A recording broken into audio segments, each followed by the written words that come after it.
So, you want to get certified in cybersecurity? I will help you every step of the way. Welcome back! In the first 2 videos of our risk assessment series, we discussed the importance of risk assessments and the initial steps in building one. Now we're focusing on a critical stage, how to effectively identify the threats that could target your organization and the vulnerabilities that could make you susceptible to those threats. Mastering this skill is key to conducting a thorough and impactful risk assessment. To identify threats effectively, you need to understand the current threat landscape. This includes a wide range of cyber threats like malware, phishing attacks designed to steal credentials, ransomware that encrypts your data, and insider threats, which can be malicious or accidental.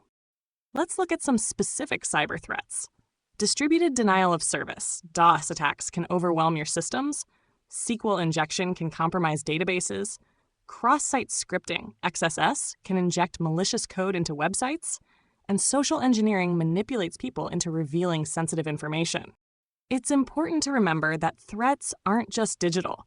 Physical security threats, natural disasters, human error, and even risks within your supply chain can all have significant impacts on your organization. Vulnerabilities are the weaknesses that threats can exploit.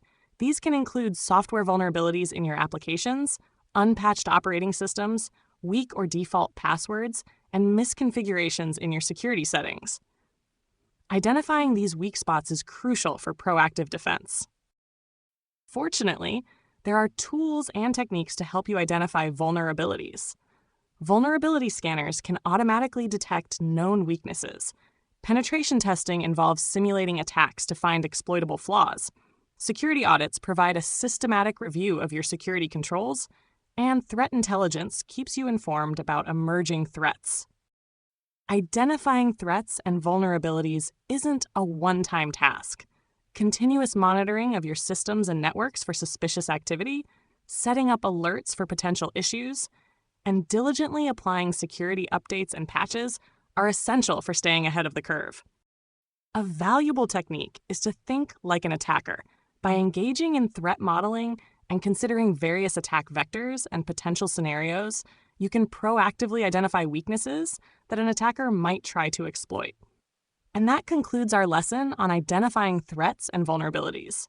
In the next video, we will discuss techniques on scoring or quantifying risk.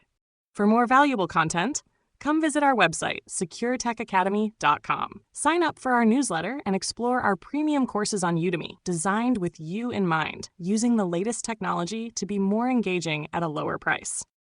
If you found this video helpful, be sure to like, subscribe, and leave a comment if you have any questions. Thanks for watching, and I will see you in the next one.